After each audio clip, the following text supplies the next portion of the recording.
আসসালামু আলাইকুম। সবাই কেমন আছেন? আশা করি যে যেখানে আছেন সবাই অনেক ভালো আছেন এবং সুস্থ আছেন। আলহামদুলিল্লাহ আমরা অনেক ভালো আছি।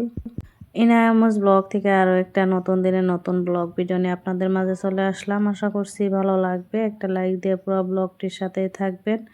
আর যারা আজকে নতুন চ্যানেলটি সাবস্ক্রাইব করে নতুন বন্ধুদের পাশে থেকে যেতে পারেন, সুন্দর একটা কমেন্ট করে যাবেন যাতে আপনাদের এক কমেন্টের সাহায্য আপনাদের পরিবারে যেতে পারি। তো সকালে যে আমি রান্না করার জন্য আর কি মাছটা ভিজিয়ে নিয়েছিলাম, তো সে রান্না করে নিব। তো ইনার আব্বু বলতেছে যে রুমগুলা হলো দুজনে আর কি পরিষ্কার করে নেই। তো ভাবলাম যে একা একা যেহেতু পরিষ্কার করতে হবে, তো ইনার আব্বু বলতেছে তো রান্না বান্না রেখে আর কি দুজন মিলে পরিষ্কার করতে আসলাম। তো আমাদের এই যে পুরানা রুমগুলো আজকে আর কি রোজার মাস আসলো, যেহেতু আর কিছুদিন আছে রোজা, তো রোজার মধ্যে এই কাজগুলো করতে কিন্তু অনেকটাই কষ্ট হয়ে যাবে। আসলে তো রমজান মাসটা হচ্ছে ইবাদতের মাস, তাই আর কি এই কাজে ব্যস্ত না থাকে ওই একটা মাস আমাদের আমল করা দরকার।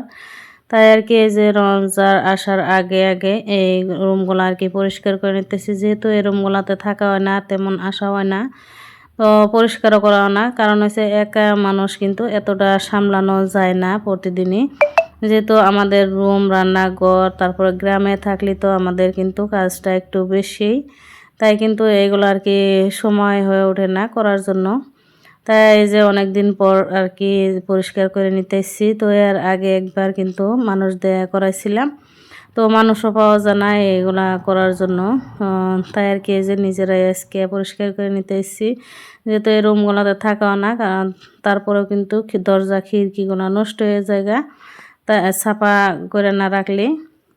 তাই একদম পরিষ্কার করে নিতেছি দুইজনে। তো নিজেদের কাজ কিন্তু নিজেরা করাই বেশি ভালো হয়, তো লোক দেয়া করাইলে আর কি বেশি ভালো হয় না। আমরা যেভাবে নিজে যত্ন করে পরিষ্কার করে সাফা করব, মানুষে কিন্তু তেমন করে করবে না। তো দুইজন মিলে আর কি 3টা রুম পরিষ্কার করে নিলাম। অনেকটাই লেত্রা হয়েছিল, তো দেখতে পারছেন কীরকম ময়লা বেরিয়েছে আর কি। তো দুজন মিলে আর কি পরিষ্কার করলাম খুব সুন্দর করে। তো আবার একদম এই ঈদের আগে আর একবার ধুয়ে নিব বা পরিষ্কার করে নিব। তো আজকে আমি এমনিতে আর কি সাইডে জুড়ে রাখলাম, তো অন্য সময় ধুয়ে নিব দুজনেই। তো 3টা রুম কিন্তু এই রুমগুলো আর কি যেহেতু থাকা অনেকটাই লেত্রা হয়েছে, তাই দুজন মিলে আর কি ধুইতে হবে, একা একা ধোয়া কষ্টকর হয়ে যাব তাই। আর এই যে আমাদের আগের খাটটা ছিল যে এই রুমে এনে রেখে দিছিলাম, তো ওইটা ভালো করে জায়গা নিলাম। তারপর আর কি কাপড় দিয়ে মুছে ভালো করে আর কি মাঝখানে রুমে নিয়ে রেখে দিব। আর এই যে এটা তো আগে থেকে এই রুমে আছে পারো না, তো ওটা আর কি ফিট করে রেখে দেন রাখবো, কারণ এভাবে খুলে রাখলে কি আর কি নষ্ট হয়ে যাব।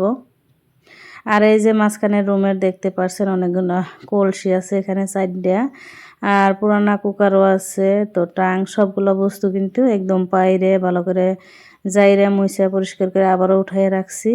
অনেকটাই সময় লাগছে এই 3টা রুম আর কি পরিষ্কার করতে। মানুষদের কি করাইলে কিন্তু আরও সময় লাগতো, একটা দিন চলে যেত। তাই আর কি দুজনে করে নিলাম, অনেকটা সময় কম লাগলো আর ভালো করে পরিষ্কার করে নিলাম।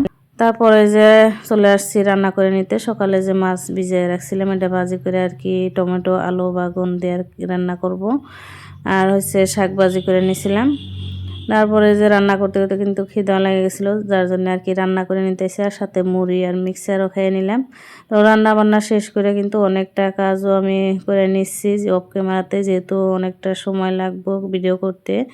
তাই উঠান বাড়ি ঘর ঝাড়ু দেওয়া, ভিডিও এডিট করা, গাও গোসল করে তারপরে যে চলে আসছি খাইতে। তো আজকের ভিডিওটি এ পর্যন্ত, সবাই ভালো থাকেন, আল্লাহ হাফিজ।